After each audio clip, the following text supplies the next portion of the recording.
هاي حلوين، ايه الاخبار؟ يا رب تكونوا كلكم بخير. فيديو النهارده زي ما انتم شايفين من العنوان هيكون مشترياتي من شي ان. انا عايزه اوريكم البوكس ملغم قد ايه حاجات خطيره وحلوه. من زمان ما عملتش انبوكسنج من شي ان، فمتحمسه جدا قوي بقى المره دي، وخصوصا ان هم كمان عندهم تخفيضات يوم 11/11. هحط لكم كود الخصم بتاعي بتاع البروموشن دوت هنا على الشاشه، ممكن تستخدموه وتاخدوا خصم قوي جدا على اي حاجه تشتروها من عندهم من على شي ان. في الفيديو دوت مش هلبس لكم الحاجات، هوريها لكم بس لو حابين تشوفوها ميك شور ان انتوا تعملوا لي فولو على الانستجرام، عشان هناك هنزل لكم ريلز بالحاجات اللي هوريها لكم وانا لابساها.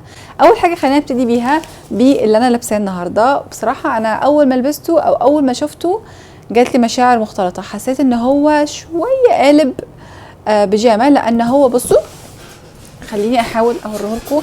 اولا انا مش كويه ولا اي حاجه، انا بس لبسته كده على طول. هو زي سيت كده، بنطلون والقميص. اولا القصه بتاعته تحفه، انا بحب دايما القصات ديت، بس الشويه غريب عليا اللون، ان هو لونه كده كله جراي. يعني هو بصوا هو من الحاجات البيسكس جدا الحلوه اللي هخرج بيه، بس محتاج دريس اب، يعني محتاج مكياج، محتاج شنطه حلوه، محتاج نظاره حلوه، شوز حلو عشان يبان ان هو حلو. اما لوحده كده هيبان ان هو بلين وممكن يقلب شويه على بيجامه، فاهمين قصدي؟ بس هو انا فور شور اكيد متاكده ان هو هيبقى من الحاجات السهله المريحه اللي هبقى عايشه فيها دخلت الشتا ديت، لان سهل في اللبس وشكله كول، خصوصا القصه. يعني بصوا الكمام عامله ازاي، انا بجد بحب قصات شي ان جدا. انا جبت في البوكس دوت لبس، وجبت شوزات، وجبت حاجات بيت. خليني ابتدي بالشوزات، لان الشوزات خليني ابتدي بيها. اول حاجه البوت ده جبته لونه اسود، وحبيت ان هو قصته مختلفه شويه عن قصه البوتات اللي عندي. اولا الكعب بتاعه مش طويل قوي وتخين، جاي مربع شويه، حتى كمان من قدام القصه بتاعته شويه جايه مش مثلث، لا جايه مربع. فبقى البوت نفسه فهو من هنا جلد، ومن هنا ومن هنا قماش زي ستريتشي شويه. بالنسبه للسايز كل السايزات بالنسبه للمقاسات، انا مقاساتي في الشوزات كلها في شي ان سي ان 40 اللي هو تقريبا 40، وانا مقاسي في الحقيقه 39. بس انا حاسه ان انا رجليا كبرت ليتلي، لان حتى كمان من فتره جبت سليبر من زارا وجبته 40، فالظاهر مقاس شي ان مظبوط وانا اللي رجليا كبرت، لان انا طول عمري مقاس رجليا 39، بس دايما بقيت البس بلاحظ مقاس 40. للاسف بقيت البس 40، فعامة يعني مقاس 40 لو انتوا 39. للاسف رجليا كبرت فبقيت البس مقاس 40. شكله حلو قوي، حبيت ان هو تحس ان هو شيك مينيمال، وحتى كمان حاسه ان هو عملي، ما تحسوش ان هو تو ماتش، بس في نفس الوقت فانسي. معرفش ده احساسي، او حسيت ان هو ده ستايلي. اتمنى ان القماش ده ما يبهوأش ويتستحمل، فكانت ويت للشتاء. تاني شوز هوريه لكم هو يعتبر من اجمل شوزات الحياه، يعني حاسه ان انا ما ينفعش اوريه لكم كده على طول، يعني لازم اديله مقدمه حلوه تليق بيه، من كتر ما سندريلا شوز روعه ويجنن ويهبل. او ماي جاد، بجد الشوز ده فظيع فظيع فظيع فظيع فظيع فظيع. اولا الكعب بتاعه مش هاي هيل لان انا طويله، فالكعب بتاعه مناسب جدا وجاي كده شكل حلو. التوكه دائريه، السايز الجزمه من قدام البوز بتاعها يعني مش طالع قدام قوي، لان انا ما بحبش البس الحاجات المثلثه بتبقى طويل قوي. it's the perfect shoes، ممكن تلبسوه على، او مش على اي حاجه طبعا يعني، بس على عبايه، على لبس فانسي شويه، على خروجه مناسبه حلوه، مناسبه حتى نص نص. بصوا من الاخر، يعني لو عايزين تشتروا اي حاجه من شي ان اشتروا الشوز دوت، بجد تحفه. جبت كمان شوز تاني شبهه مجنوني شويه، بس حاساه يعني اقول لكم ايه، بجد حلو. تادا، برضو نفس الستايل، الجلد ترانسبيرنت شفاف بس لونه بنفسجي، الكعب شويه اطول وشويه ارفع، والتوكه اللي من قدام حلوه، بس انا بالنسبه لي حاسه ان انا حبيت الدائري اكتر. التوكه اللي من قدام ديت او الاكسسوري اللي من قدام اللي هم حاطينها مربعه، واللي هنا دي دائريه. هما طبعا الاثنين حلوين روعه، بس حاسه دي ستايلها شويه انعم، يعني تحسوا كده برنسيساتي قوي. ده كول وترندي وجريء وشيك وكل حاجه، بس كفايه اللون، كفايه اللون بصراحه روعه. في منها الوان كتير على شي بس تلحقوا خشوا شوفوهم لان دايما على طول بيبقوا سولد اوت بسرعه. الكواليتي بصراحه ولا غلطه بالنسبه لدي او دي او حتى البوت. بالنسبه لي one of the best شروات من على شي مقارنة بالسعر. جبت كمان السليبر دوت، سليبر بيسك شوية بس في الوان حسيت ان هو ممكن يكون حلو للصيف الجاي لان الوانه مجنونة او في الوان كتير. حلو ان هو خفيف قوي، يعني من السليبرات الخفيفة قوي. خايفة ان هو يضايقني من وانا بمشي من هنا لان حاسة ان مقاسه فت عليا، مع ان برضو اجين دوت مقاسه CN40 بس حاسة ان هو ممكن لو جبت 41 كان ممكن يكون بالنسبه لي اريح. بس اجين الوانه حلوه، خفيف جدا ومريح. اما اخر شوز جبته من شي الشوز ده اللي هو البني. جبت حاجه مختلفه شويه، انا عامه ما بلبسش الستايلات دوت. اللي مضايقني شويه فيه ان هو كعبه شويه طويل، وكمان لونه حاسه ان هو لو كان لونه اغمق شويه كنت حاسه ان هو هيبقى احلى. بس اوفر اول شكله حلو وشيك وترندي وينفع كمان على دخله الشتاء. قماشته من هنا جايه زي ستريتشي كده ومن هنا جايه شموع. مش شايفه ان هو هيكون من الايتمز اللي هتلبس طبعا يوميا، بس اوفر اول شكله جديد وحلو. وحسيت ان هو كده اوبن تو من قدام وشموع من ورا، وكمان التوكه اللي من هنا على الرجل. حاسه ان هو في الشتاء هيبقى متألق. مش مصدقه ان الكاميرا بتقولي ان البطاريه هتفصل وانا لسه شحناها. استغفر الله بجد يعني. المهم خليني اوريكم الحاجات لغايه اما تفصل واحده وبعد كده ابقى اشحن البطاريه. جبت كمان من عندهم القميص ده، بجد برضو من الحاجات اللي انا حاسه ان انا هبقى هلبسها كتير لان هو ده ستايلي.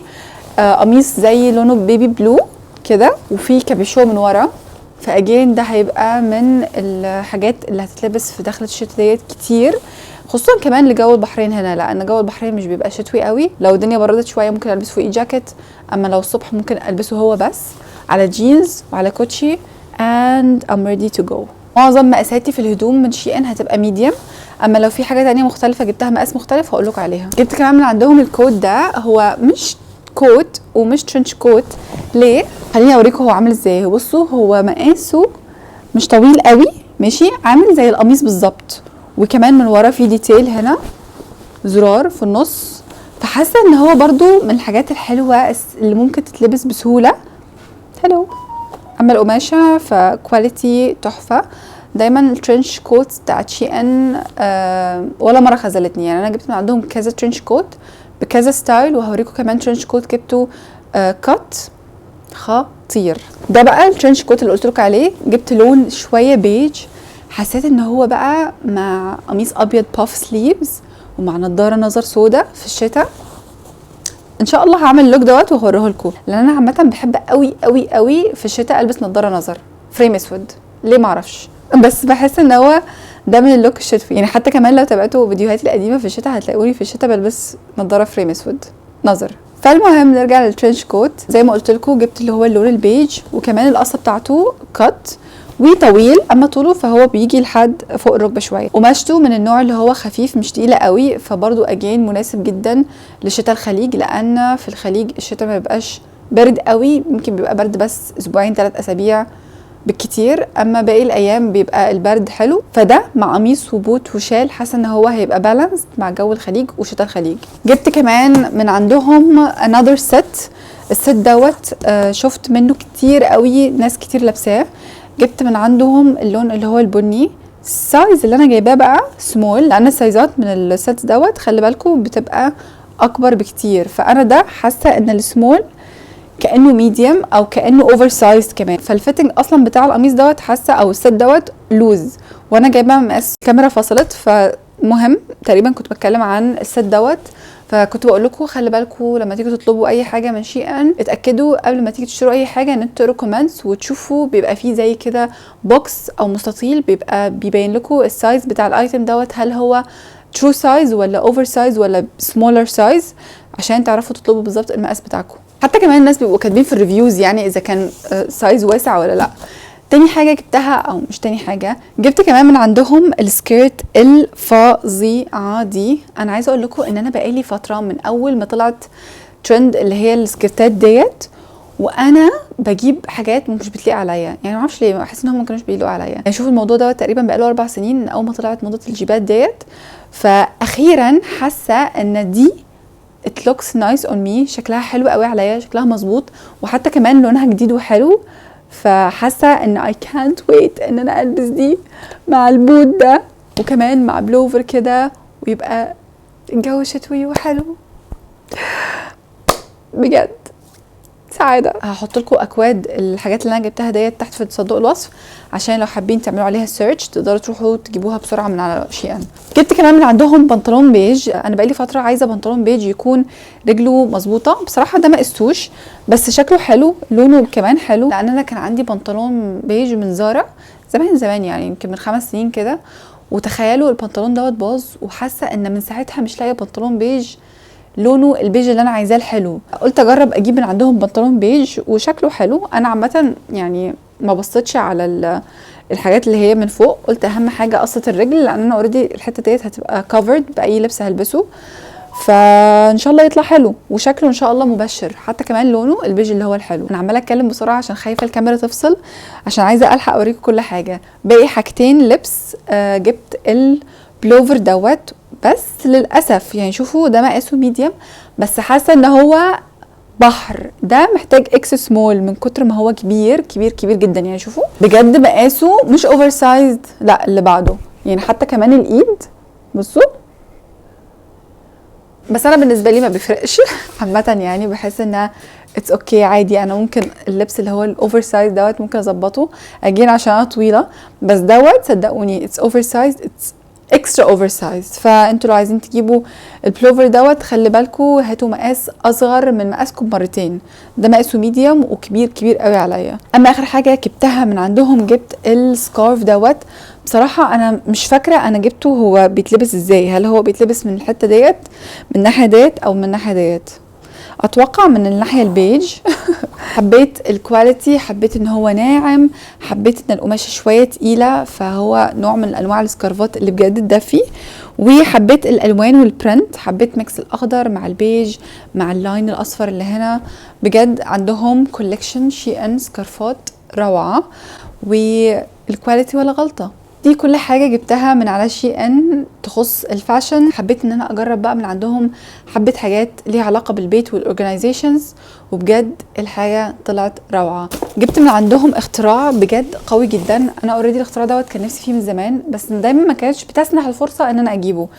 جبت من عندهم منظمات الشنطة، هو عبارة عن زي بوكيتس كده، يعني ده عبارة عن زي شنطة كده خفيفة قماش ماشي، هنا بحط فيها الهدوم وبحطها جوه الشنطة، جاي منها 3 مقاسات، فده مقاس وده مقاس اصغر وده مقاس اصغر منهم، وبيجي كمان معاهم زي كده باكيت برضو نفس الشكل ممكن تحطوا فيه الشوز. هما كمان اصلا بيبقوا راسمين هنا انتوا ممكن تحطوا ايه، هنا حاطين زي الشرابات، وهنا حاطين اللبس اللي هو زي تي شيرتس او الدريسز، بيبقى فيه صوره هنا حاطين انتوا ممكن تحطوا ايه جوه الشنطه ديت. وكمان السليبرز او الشوزات جايبين شنطه كده برضو بسوسته تقدروا تحطوا فيها السليبر بتاعكم او الشوز بتاعكم. اخر حاجه بيجي كمان اللي هي المقلمه ديت اللي ممكن تحطوا فيها مثلا زي كريمات، شامبوهات، فرش، اي حاجه حابين تنظموها تحطوها زي في مقلمه كده عشان تلاقوها طبعا بسرعه اول ما تيجي توصلوا المكان اللي انتوا رايحينه. يعني قد ايه الحاجات دي بتبقى حلوه وعمليه، خصوصا للناس اللي بتسافر كتير، حتى كمان الناس اللي بتبقوا رايحين مصيف او مثلا رايحين سفريه في الصيف او كده، بجد بيبقوا مريحين جدا، خصوصا ان انتوا بقى الحاجات بتاعتكم مش بتتبعتر، وحتى كمان لو انتوا مثلا في حاجه ناسينها او في تي شيرت عايزين تطلعوه مش بيحتاجوا ان انتوا بقى تطلعوا بقى كل التيشيرتات اللي انتوا اوريدي حطيتوها في الشنطه، بتعرفوا بس تجيبوا انهي شنطه وتفتحوها وتطلعوا منها التي شيرت، بتبقى الحاجه الباقيه لسه في مكانها منظمه. I love this اختراع جدا، وخصوصا كمان ان هو من شي ان سعره روعه، فلو حابين تجيبوا كده هاتوه. انا ان شاء الله ناويه ان انا اجيب اللون التاني، بحيث ان انتوا لو عايزين تجيبوا كذا ست، وبحيث ان انتوا تبقوا عارفين مثلا لو التيشيرت دوت انتوا حطيتوه في الشنطه الورديه او الشنطه البيج فتبقوا عارفين. بجد هيلفول قوي وفيري فيري هاندي. جبت من عندهم كمان زي ورد، هحط لكم صورته هنا اهوت، حطيته لاني اوريدي على السفره خلاص عندي في الصاله، وكمان مفرش سفره لونه بيج حلو قوي قوي قوي. اما اخر حاجه جبتها من عندهم للبيت وبجد طلعت تحفه روعه، هحط لكم برده صوره هنا، خلينا انا ابقى هنا، مفرش بتاع الغساله التحفه دوت، الحلو فيه ان هو اول حاجه تقيل وكواليتي، وكمان من الجناب فيه زي بوكيتس كده، اللي هو ممكن تحطوا مثلا مجله، عايزين تحطوا ضمان غساله، عايزين تحطوا اي ورق، عايزين تحطوا اي قلم محتاجين مثلا، او كوبونات الميه. بجد حلو قوي قوي، وفي ستورج، وكمان النقشه بتاعته حلوه قوي، فبجد عجبني جدا. بس وهي دي كل حاجه جبتها من على شي ان. يا رب يكون عجبكم الفيديو، يا رب تكون عجبتكم الحاجات اللي انا جبتها. لو عجبكم الفيديو ما تنسوش تعملوا لي لايك وسبسكرايب، وكمان تعملوا لي فولو على انستجرام، وما تنسوش تفعلوا جرس التنبيهات عشان يجيلكم نوتيفيكيشن في كل مره انزل فيها فيديو جديد. وهحط لكم كمان كود الخصم تحت في صندوق الوصف، وهحط لكم كمان على الشاشه، هكتبه لكم هنا عشان لو حابين تستخدموه هيديكم خصم على اي حاجه تشتروها من على شي ان. ترقبوا الخصومات بتاعتهم الفتره الجايه، عندهم كذا ديلز جايه خصوصا في نوفمبر، كل الناس بتبقى عامله خصومات وعروض حلوه، فاستغلوا الخصومات ديت. يا رب يكون عجبكم الفيديو، واشوفكم الفيديو اللي جاي. باي باي.